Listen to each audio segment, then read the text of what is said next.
Greetings to everyone, to the distinguished guests who are in the front row, and all my friends who are here, ladies and gentlemen, namaskar and salam.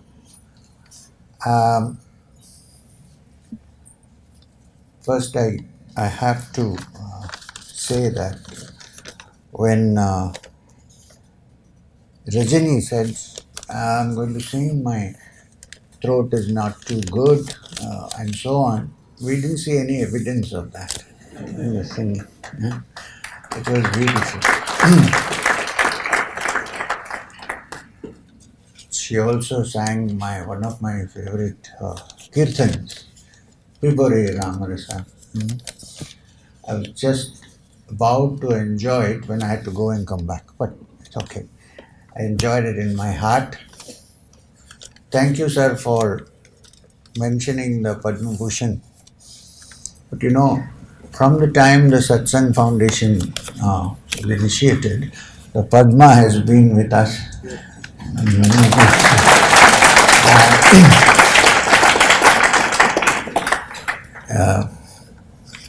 I know many of you know Hindi, Malayalam, but I'm going to speak in English because various reasons. The subject today is the science of well-being, yoga, the science of well-being.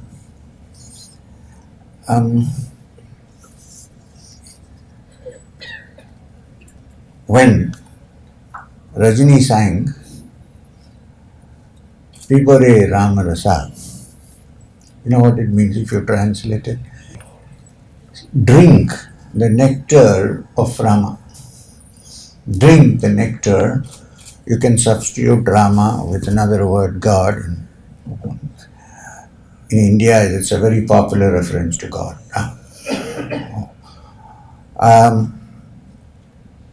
Drink the nectar of the name of the Lord. If you translate it, not literally, but give me a little freedom to translate it. Enjoy the nectar of the name of the Lord. I would go a step further and say, enjoy the wine of the name of the Lord. There was so well-being. What is better than this? If you can at any time open the tap in your spiritual bar, sorry for saying that, and have a drink when you want and not fall down. So, there was a great Sufi teacher who said, so we're going to deal with this. He said, Akhal ke madrase se ut, get up from the school of intellect all the time, arguing, discussing, breaking sentences and so on. Ishq ke mai khade mein aa, come to my tavern of Ishq. Now this is a very difficult word, like Sanskrit, so difficult to describe words in English. Ishq is a very difficult, you must have heard in movies and so on, like Muhammad Rafi or somebody singing Ishq, or Kishore Kumar, but Ishq is difficult. It means the ecstasy, Lahari in Sanskrit, induced in the hearts of the devotees and the Yogis when they come face to face or realize that their essence of being is actually the blissful supreme reality. This is the meaning of Ishq. Ordinary ways, Ishq is like falling in love with a human being. That is also Ishq. Or be completely absorbed in one's poetry or music or song. This is also Ishq. But real Ishq is enjoying ecstasy, the lahari of being completely one with the inner being, which is a spark of the all-pervading Supreme Being. Then he said, Ishq ke madrasa, tavern, not madrasa. Ishq ke mai khade mein aa, come to this bar where I give my wine. And he said, Jame fana wo bekhudi, ab to pya, now that you have drunk the wine of complete annihilation of the ego. Some people ask me, is there a shortcut to spiritual well-being? There are many kinds of well-being. We'll go into that. Physical, mind, and the spirit.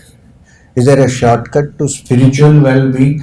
I said, there is a shortcut, but it is not an easy shortcut. Cut the ego into two. Very difficult. But that's the only shortcut we know of. So, once someone has drunk the wine of fana. Fana means annihilation. Not complete annihilation, but annihilation of the ego, the self, the small self, so that only the big self is visible to us. And that big self includes everyone. There's not a single person or a being who can be excluded from that big self. Embracing that big self. Then you become bekhudi, you have no khud, no yourself. There's only that. Ab to pya, now that you have drunk, jo ho, so ho, let whatever happens, happen. Believe me, nothing happens, everything good happens. When we go into this field, we always think, oh, I must become spiritual, but I must keep some things for myself. When you go and plunge into it and drink the nectar, then you see that you did a good thing by not keeping anything to yourself, because everything is yours.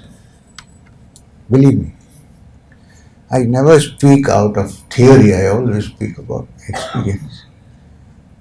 No one, there is a beautiful, now we said about those Sufi Ishq.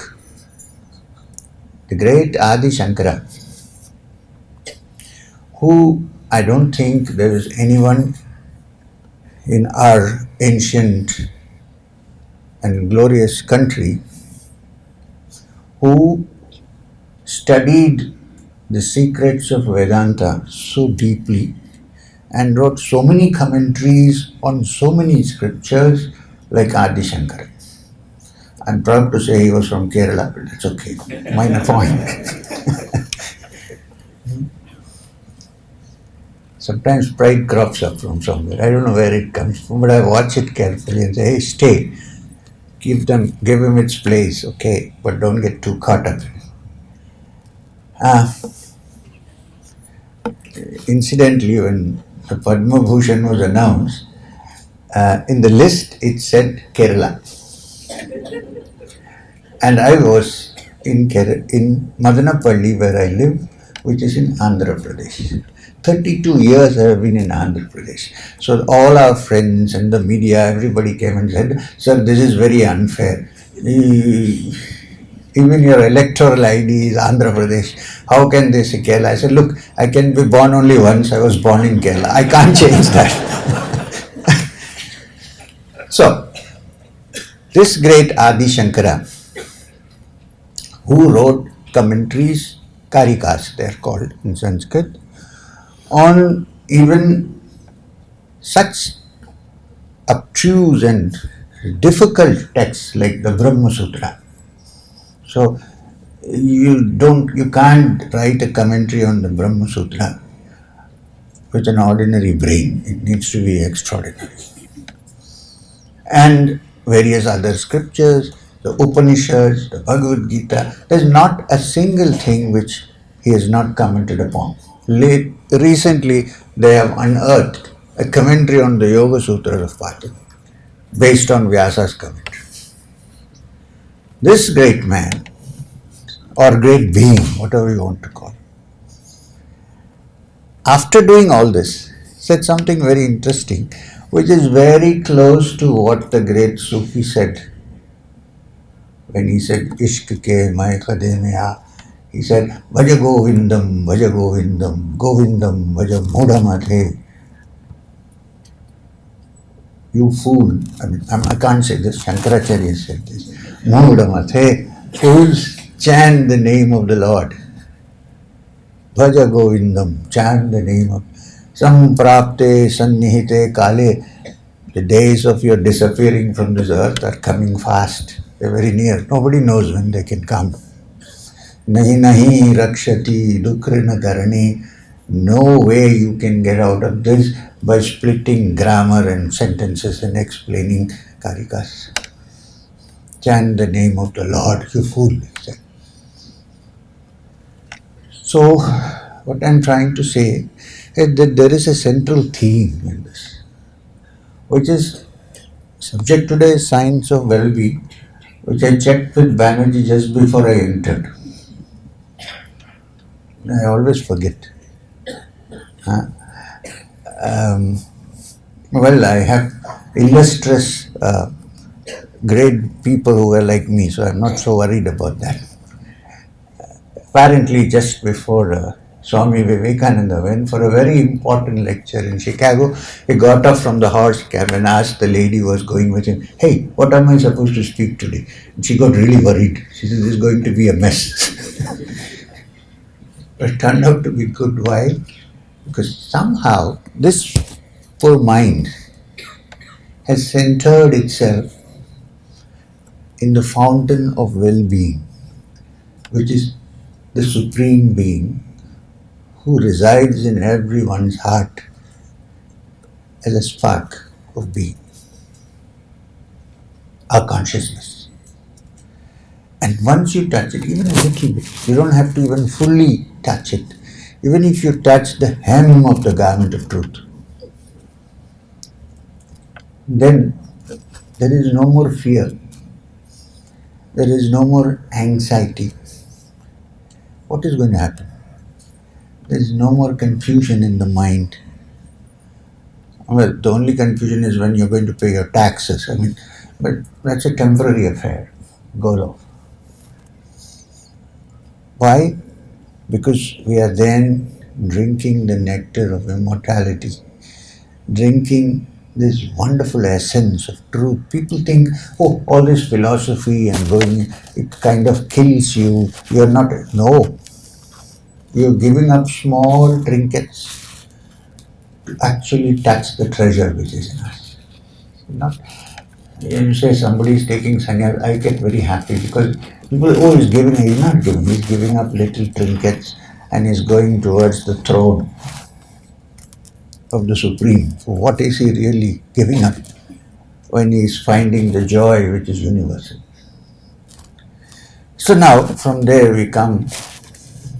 I will of course go to practicals a little bit.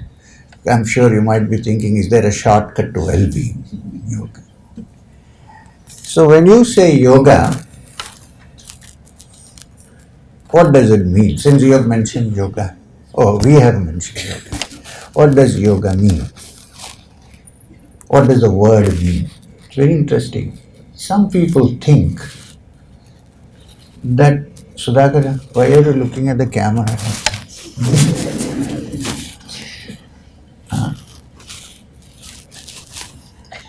Why do I look so funny?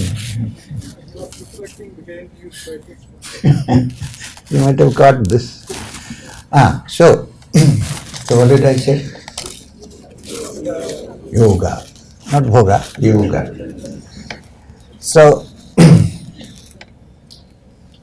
it's interesting that when you say the word yoga, people immediately think of standing on your head, waving your legs in the air, doing some things which for people who don't know looks quite funny, but useful, I agree with you. But the word yoga, today yoga is very popular in Hollywood. Because it's popular in Hollywood, it's also popular in Bollywood and Mollywood and all other places. We always have to see what they're doing before we copy, right? Sri Ramakrishna Paramahamsa had this joke. There was one guy who used to come to him. Thakur, Sri Ramakrishna used to always tell him, should read the Gita, he won't read it. Yeah, this is not fun. And one day the same gentleman, he heard him saying to somebody else, you should read the Bhagavad Gita, it's a wonderful book. So some Ramakrishna Paramahamsa said, some Englishman must have told him that the Gita is a good book. So then now he feels it's very important, he should read it. In the same way, because they practice in Hollywood, then everybody, all other hoods should practice. Anyway, good thing to practice yoga, I am not denying that. People can keep themselves fit and slim and active and so on and so forth. But is yoga merely postures? That's the question. Is yoga only to do with bending yourself into like a corkscrew, or are there other things in yoga? What is yoga actually? Well, having said this, let me tell you, I am a person who has been practicing yogasanas from the age of 10 till today. Even today, half an hour to 40 minutes, I did my yogasanas. It's very good for you, there's no question. If you look at me now, I'm 70 years old now. Do I stoop? Do I go slowly to the washroom? Except for my grey hair, do I behave like 70? Why? Yoga. Physically, yes. Now we'll come to the other side slowly. So while yoga is good, while physically it's very good, what you should remember is that yoga is not merely physical posture. That was the subject. Last year I went to the WHO headquarters in Geneva. And they asked me to speak on yoga. I said, I'll speak on yoga, but can you take my suggestion for the title? I said, let's call it Yoga Beyond Asanas. So why are asanas given so much? We'll come to that slowly. So yoga beyond asanas, that's what we're going to discuss. And that is true well-being, apart from physical well-being. If you are physically okay and your mind is always agitated, you cannot call it well-being. On the other hand, if your mind is settled in well-being, even if you're physically not so okay, nothing matters because you're free. Believe me, the condition of the mind is reflected also in the condition of the body, as it also happens the other way around. So, yoga is not merely that. Although, in the Yoga Sutras of Patanjali, which is the definitive text on the practice of yoga, asanas have been given a place. Agreed. But they're not merely physical exercises. They're given a place because they have in some way a connection with the mind. So what has physical posture to do with the mind?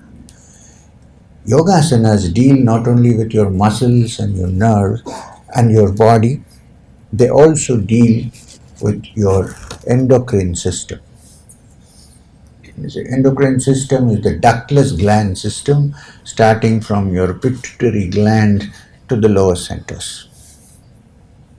Thyroid, various glands. They are called ductless because there are no direct ducts, but the chemicals from that go into the bloodstream. And the postures of yoga, you'll see the posture. Some of them go this way, some of them go this way, some of them massage. Like there is an asana which massages your adrenal glands. If you constantly do that, and if you want to be free of this particular thing, which we are going to mention, first you have to decide, I want to be free of it, and then practice this particular asana. I bet in 3 months you will be able to keep it under control. Guess what I am talking about? Anger. Anger is one of the biggest problems. In fact, if you look carefully, you can perform better when you're not angry, but everybody is angry. So first we have to decide, I want to get rid of it. Then, there are ways by which I can't do it here or I can't get somebody to do it. There's something called Matsyasana. It's a physical exercise, okay. However, it massages your adrenal glands. Don't show. It massages your adrenal glands, and within a few months you find that you're able to control it. You should be willing to control it, of course. If you think it's okay, anger is good, then no point. You can leave it there. So this is physical yoga. And what happens when you put your legs up? There's more circulation in the lower part of the body, which is hardly there. What happens when you bow down in prayer? There's more circulation in the head, which is absolutely necessary to get all the glands inside your system functioning. There's one little gland which sits under the pituitary, just below, called the pineal gland. It's a very small thing. And any increase in circulation of blood in this area helps to activate it better than it does before. And if you say, what has that to do with our mind? The pineal gland, for instance, is one that controls your sleep. 70 years ago, doctors thought that it is a wastage organ, useless organ, like the appendix. 50 years ago, they discovered that it's a very important organ. So how do we trust them when today they say, well, this is useless, and tomorrow they say it's very useful? There's a doctor laughing. He's not like that.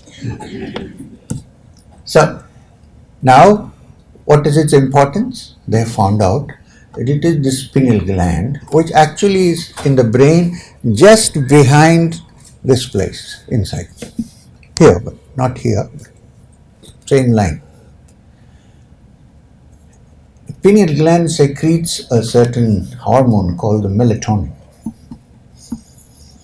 When melatonin, a small part of melatonin goes into your bloodstream, you feel very nice, sleepy. What happens? Sorry, the mic is here, that's why I'm not turning that side. So, what happens? When you travel across time zones, you have what is called jet lag. What is jet lag? The poor brain cannot distinguish now which time it is night or day. So you go to the doctor, I can't sleep, doctor, there is this jet lag, so he'll give you a tablet. Next time, just look at the name of the tablet. It's melatonin. I never use melatonin. I travel constantly across time zones. Why don't I use melatonin? Because I know how to control the melatonin here. This is what I'm trying to say. Although things appear physical, they have a connection with the chemical, and from chemical to the mind, because much of our mind states are quite chemical in a way. There is enough dopamine in your system, you feel nice. You say, now I have a beautiful meditation. I'm not saying all meditation is chemical, please. Just saying, trying to give you the link between the physical, the semi-physical, the mind, and that which is beyond physical, which is the spirit, the supreme. So, now, another definitions of yoga, other definitions. Read the Bhagavad Gita. There's a wonderful song of the Lord. Every chapter is called a yoga. How come? Anywhere in the Bhagavad Gita do you see anybody doing Shirsasana? At every chapter is called a yoga. Arjuna Vishada Yoga, Yoga of Arjuna. Arjuna's sorrow, insecurity, confusion, whatever you want to call it. And then in the end is Sannyasa Yoga, when you are fully satisfied and you give up everything. In between there are many yogas. If every chapter, it is Srimad Bhagavad Gita's Upanishadsu Brahma Vidyayam Yoga Shastra. Everything is a Yoga Shastra. In fact, it's called Arjuna Vishada Yoga, Dhyana Yoga, Bhakti Yoga, all are yoga. Which means, I'm trying to tell you that when I say the science of well-being, yoga, it does not mean only the yoga of exercises. goes beyond. So, the word well-being. Actually, if you go to the essence of your being, there's always well. You have to do nothing about it. It's to find that the whole process of sadhana is. To find the essence of your being. Once you have touched the essence, there is well-being automatically. There's nothing to do. And people can touch it through different ways. Today, Rajini, sometimes when I say Rajini, I'm thinking of Talaivar. So, no, Rajini just now sang a bhakti song.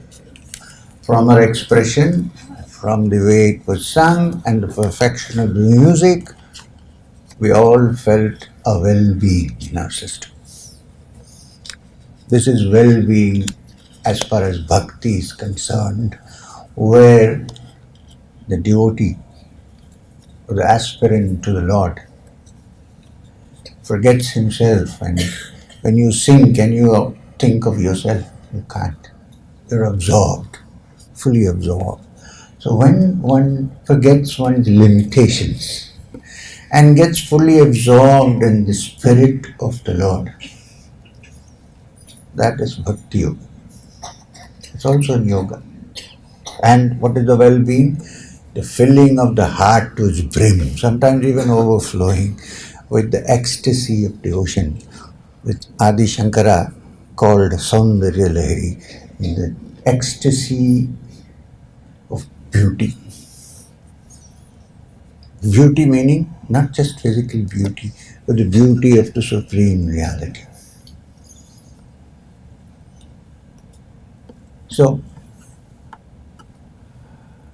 now, there is one word, in fact there are two words.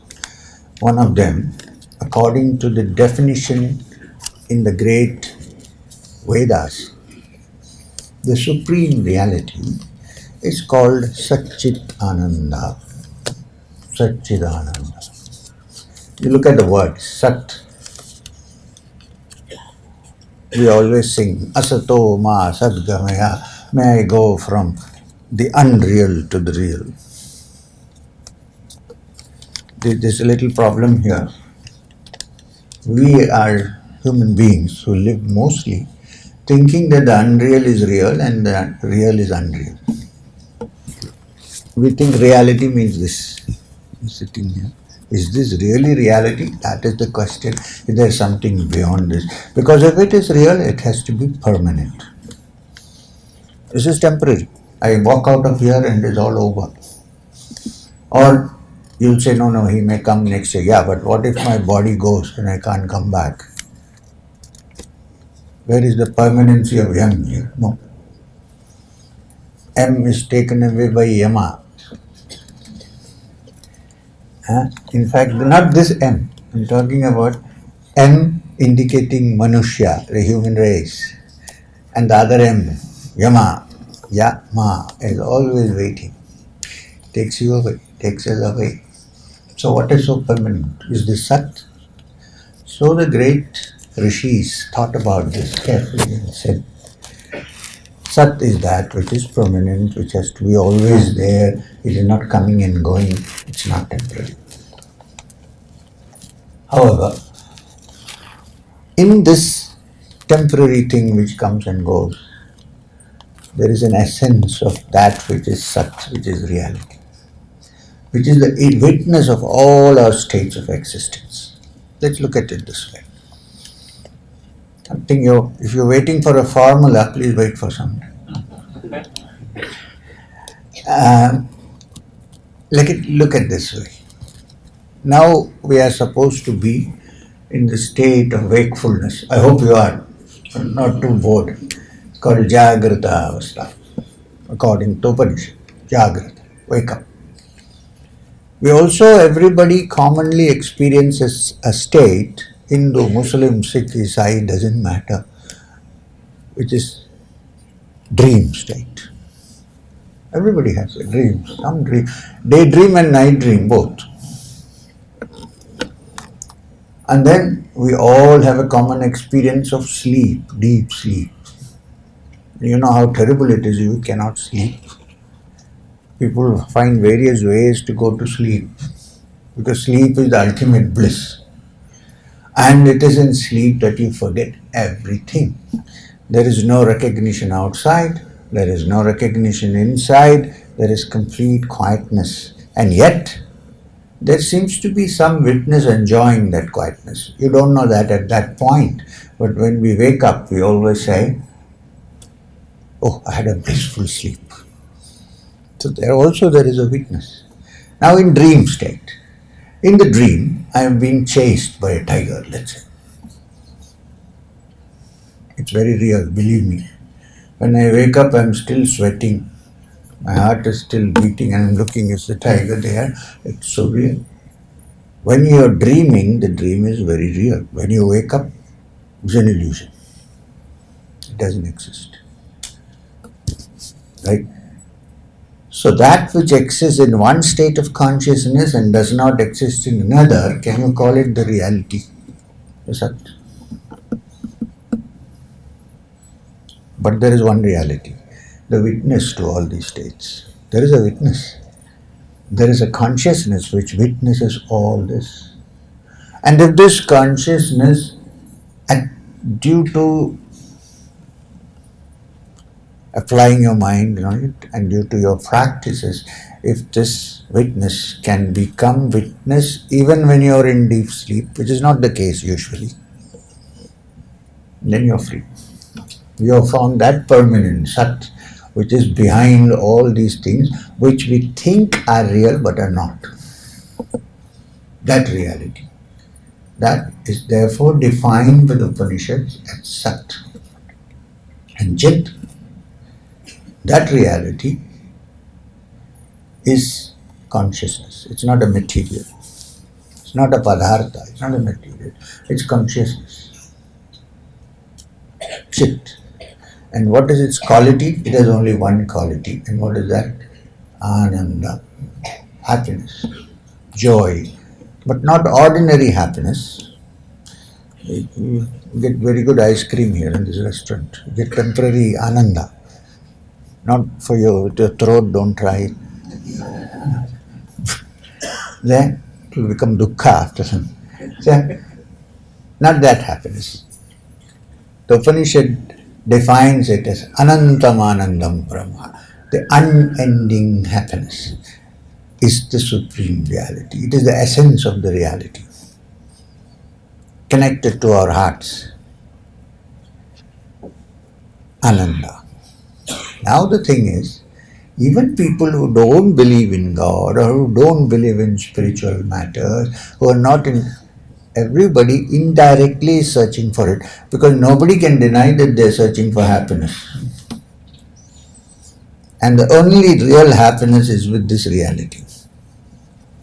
So even when I do worldly things, so-called, what am I seeking? Anybody seeking sorrow? We're ready to go into any amount of sorrow if the other end there is happiness. Right? We're all seeking this supreme being, not knowing that we are looking for it. Thinking that if I do this, I will be happy. If I do this, I will be happy. If I do...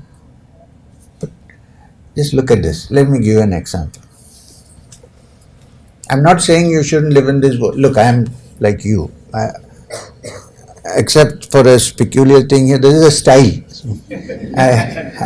I just keep it when I go abroad. Especially people say, "Sir, it looks very cute." So happiness is not dependent on it. You may snip it off when you want. What I mean to say is, everywhere, wherever we are looking for completeness, for happiness, another word for Sachidananda is Purna. This is beautiful statement. Purnamada, Purnamidam, Purnat, Purnamaduchyate, Purnasya Purnamata, Purnameva Vashishyate. This means the essence or the source from where we come is completeness. The human being lives in this world trying to reach that in different ways. Unfortunately, never reaches. That's the whole problem. Unless he turns around and says, hey, it's here. Where am I looking for it? Because the good news is not only Purnamaga, but also Purnamidam. They are also.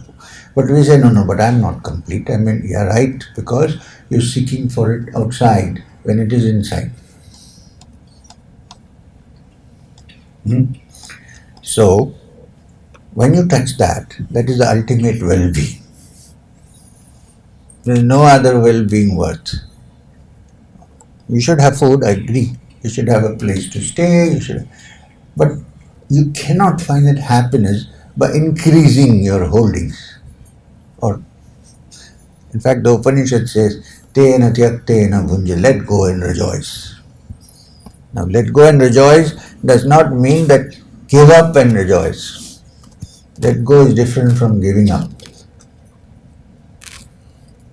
You don't have to give up your wife to become happy. Or the other way around. You don't have to say, oh, I have to give up, let go, and so what will I do? Give away my car, then how will you come here? It's not that. Let go means, can we live in this world without carrying the unpleasant memories of our past experience? Can we let go of them? That's one way to well-being. Suppose Gopal, so going on record, slapped me 20 years ago. He didn't. Example. Mr. Gopal slapped me 20 years ago. You didn't, I'm sorry. Now, that was 20 years ago, right? Now, how long did the slap last? Half an hour? 1 day? Or if I lost a tooth, maybe a few days. But after that, does the slap exist? Actually, as a physical fact, does it exist? No. Where does it exist? In my damn head, it exists. And I keep on thinking, oh, he slapped me. Oh, and that too in public. Oh God, he slapped me. And then it goes on for years and years. I cannot forget that slap. It becomes a festering wound in my head. I want to get back to him after 20 years. I tried today, it didn't work. But the question is, can we let go of this and live our lives? Well-being, another way. I've been defining well-being in different ways. Here's another well-being. Can we forget it? I went to a function, they didn't welcome me so much. I am not feeling it, somebody else is feeling it. What is there? Can we let go? Can we move forward? When I go to sleep, actually, every day, temporarily the world ends. When I get up in the morning, it's actually a new day, but I'll carry everything from it. That fellow, today I'll go to the office, I'll show him. Can we, one of the recipes for well-being, to keep the mind calm, is forget it, let go. Well, we can't be like Jesus Christ, and it's very difficult to say, bless them that curse you. At least don't let the curse affect you. Move. An extraordinary human being, of course, can say that, but it's not easy. Well, I try my best to do that. It doesn't work always. But I don't have to live thinking of slapping somebody back, right? I can move. So, this is another way to well-being. How? These are practical steps, and the other we discussed are the spiritual steps. And when you reach that, now before this, I want to tell you a little story. Before we go into the little bit of practical aspects of yoga, little bit. Hoping sometime you can have 3-4 days of classes on yoga. Then you can get into the practicals. But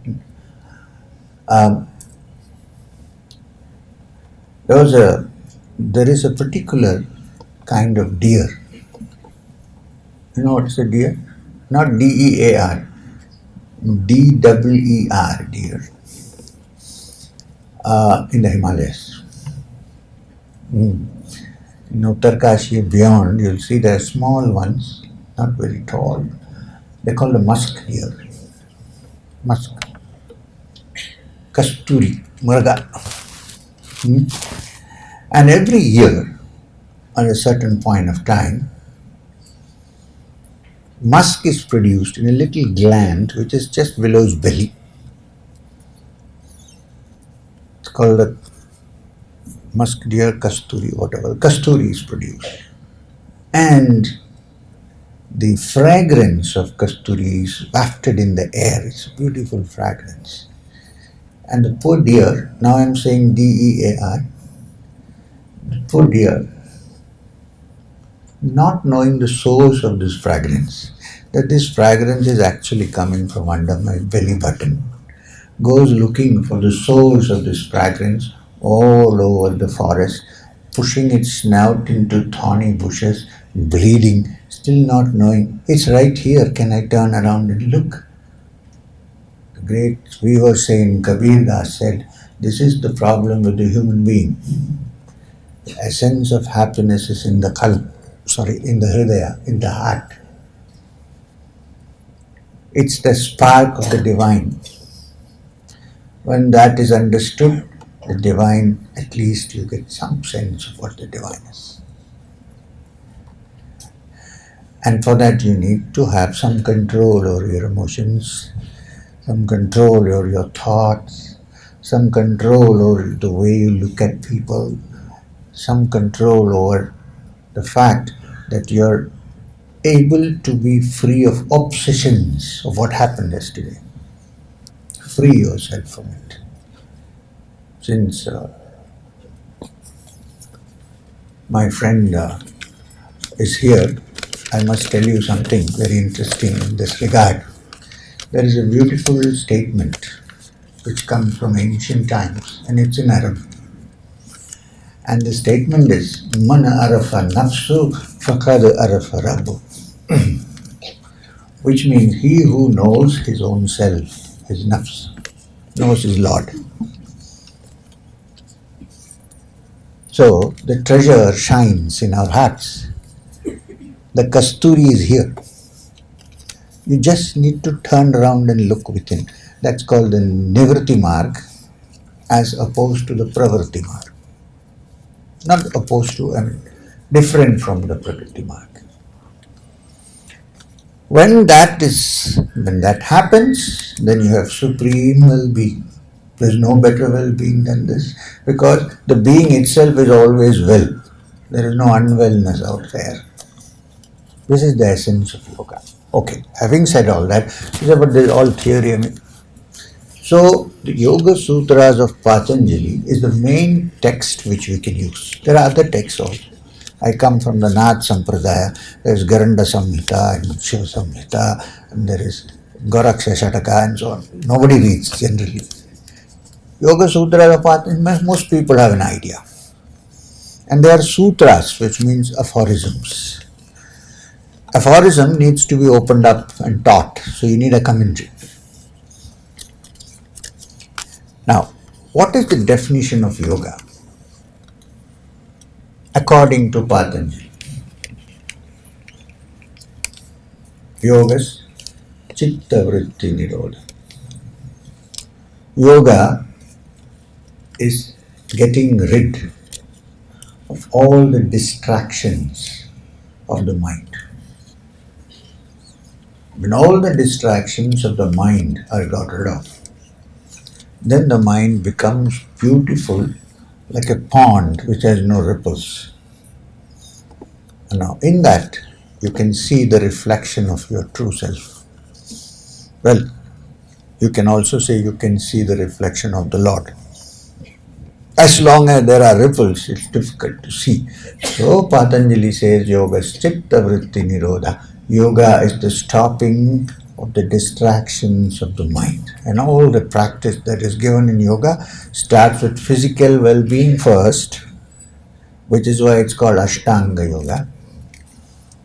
Of course, rules and regulations first. Yama Niyama. Yama Niyama. Asana. Pranayama. Pratyahara. Dhaarana Dhyana Samadhi. 8 Ashtangas. Iva Samyama. Now, To put in a nutshell, Yama Niyamas basically means to live in this world without excesses. Gita, Krishna describes it beautifully by saying, this yoga is not for him who eats too much, as I have been doing for the last 2 days. Because in every household somebody brings some food. What do we do? Eat.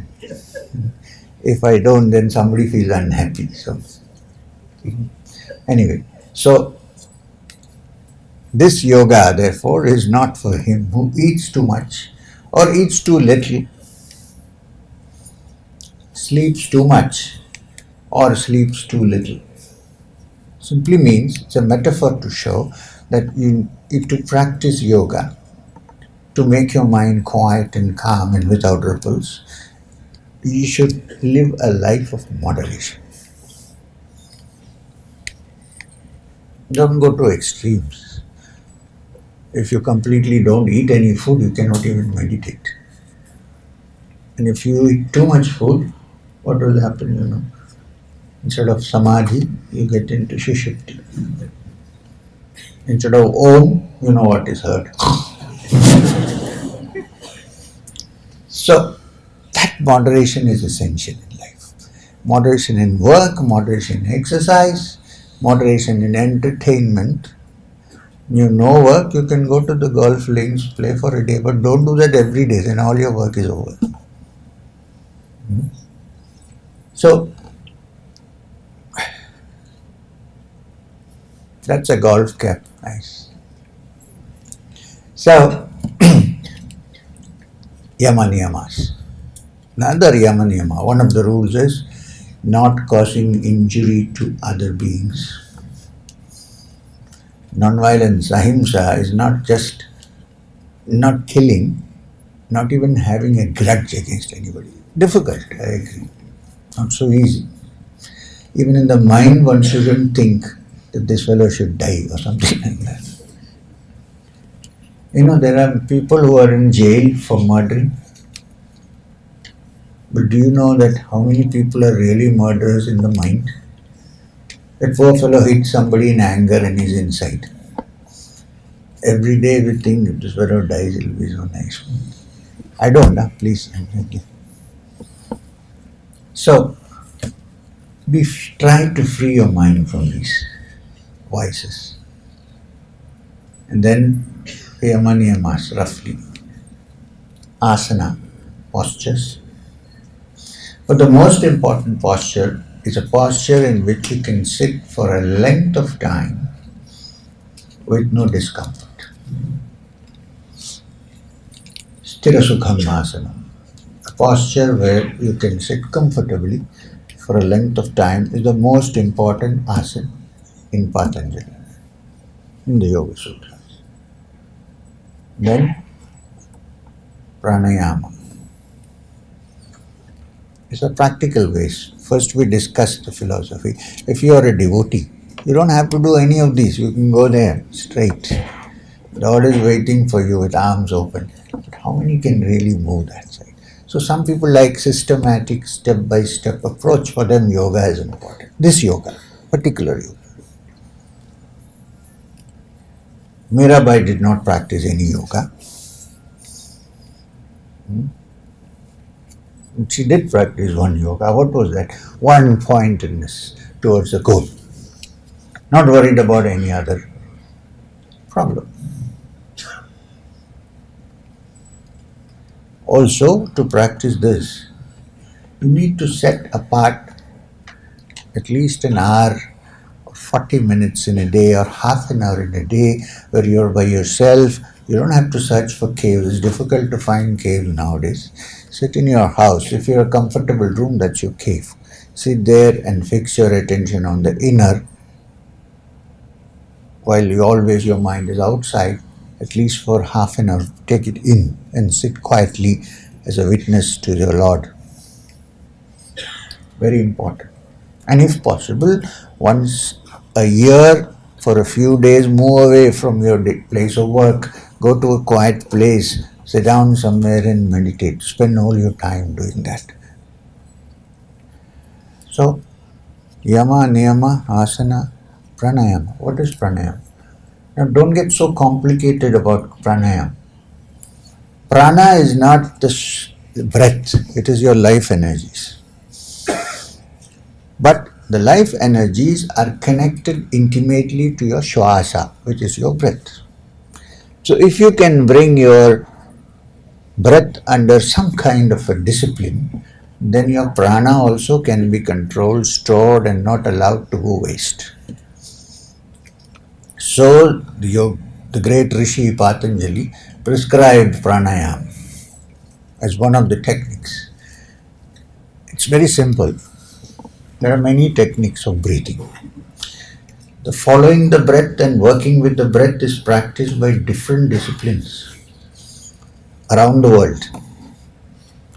You can find it among a particular section of the Sufis who are called the Khadriyas. They do a lot of breath work.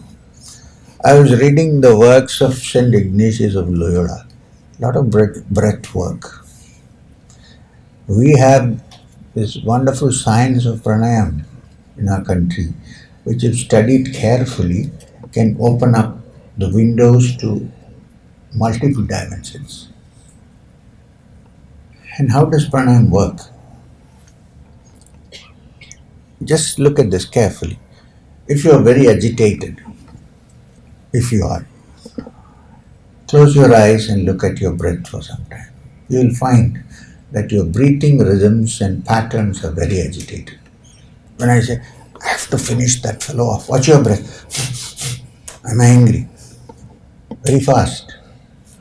On the other hand, when I'm listening to beautiful music or something I really enjoy, what happens to my breath? Close your eyes and look at your breath.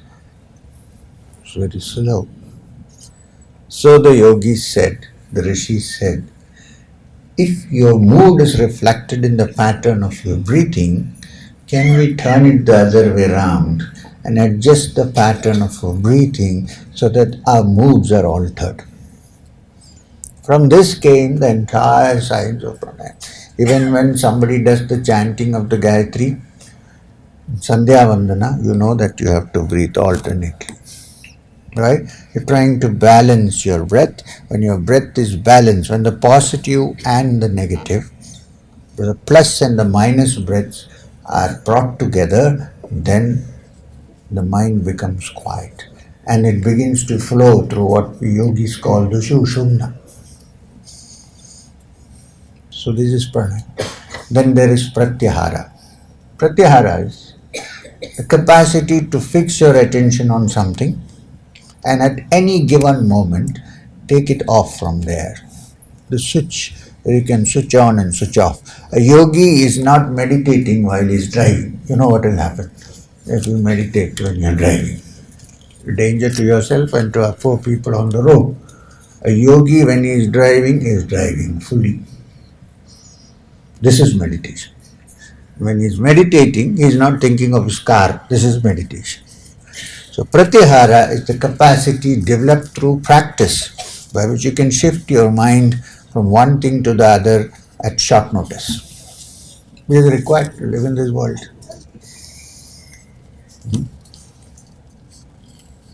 Now, then Dhaarana, Dhyana and Samadhi of the 7 limbs of yoga.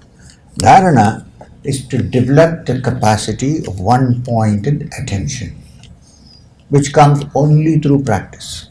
You cannot expect it to happen any day. Once you develop the capacity for one-pointed attention, you can also apply it to your daily life, not only inside but also outside. Dharana. When the dharana continues for some time without interruption, then it automatically becomes what we call dhyana, meditation. And the last is samadhi, which is the 2 ways of looking at it.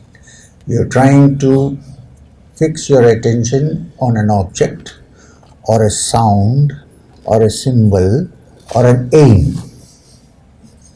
When your aim is fulfilled, that's one samadhi. The other samadhi is when you have so much attention on, let's say, your deity, and you have completely forgotten yourself. You don't exist, only the deity exists. This is Samadhi. Which means there is no meditator, there is no object of meditation, there is only that meditation. There is no this or that. There is complete balance. There are no two things. There is only one. Therefore, they said there is only one, Advaita. There's an Arabic word for that. The Sufis say there is only Ahad. One, finished, wipe off. So finally, to bring the mind that is dispersed into one and forget all differences except that is called Samadhi. This is the daily practical way of Ashtanga Yoga. So, if you begin in earnest, then you'll surely find well-being. But believe me, as I began, the ultimate well-being is when the mind is completely quiet and calm and is resting on the Supreme Being, whose very essence is Satchidananda, whose very essence is happiness. No matter how you conceive of the Supreme Being, it may differ for different people, but once your mind is fully absorbed, where even you don't exist except that, there's no better well-being than that. And that well-being reflects itself in our daily activities, in our behavior. Insecure people who get irritated very fast. If you have touched the source of the fountain, if you touch the fountain of joy, what does it matter if somebody is ignoring you or saying that you're a fool? So what? Suppose you call me a fool and I don't know English. What happened? Nothing. This language I know, so I know, fool means you know what. Suppose I know only Hindi, I might think you're saying fool and be extremely exalted. So, let us get caught in all this. Treat all human beings as human beings. No matter how they dress, what they wear, how they are, and spend some time meditating on your inner self. And little by little, one day you will touch the source of well-being, which fortunately for us is not anywhere outside, very much inside our hearts. Touch that, then there is being, which is always well-being. This is the science of yoga. Now, in this lecture I can only say this much. You need to study it. People have been studying it for days, for ages, for years to understand different aspects of well-being and different aspects of yoga. So all I'm saying today is I hope this little talk is an inspiration for you to explore further. When I say explore further, I'm not in the business of collecting disciples, so it doesn't mean you should all come to me, okay? Explore in whichever way you want. And then slowly you'll begin to discover there may be something which appeals to you which is not with me. Go somewhere else, doesn't matter. But explore, open your mind, don't shut it out when you hear things like yoga, Vedanta, it's not for me. No, there's a treasure waiting for you. Just allow your mind to be open, explore it, and one day you'll find something which another yogi said 1,000 years ago. When he was wandering in the streets of Jerusalem, he said, lay treasures in your heart where thieves do not break in and steal. Find that treasure, you have found well-being. Thank you very much.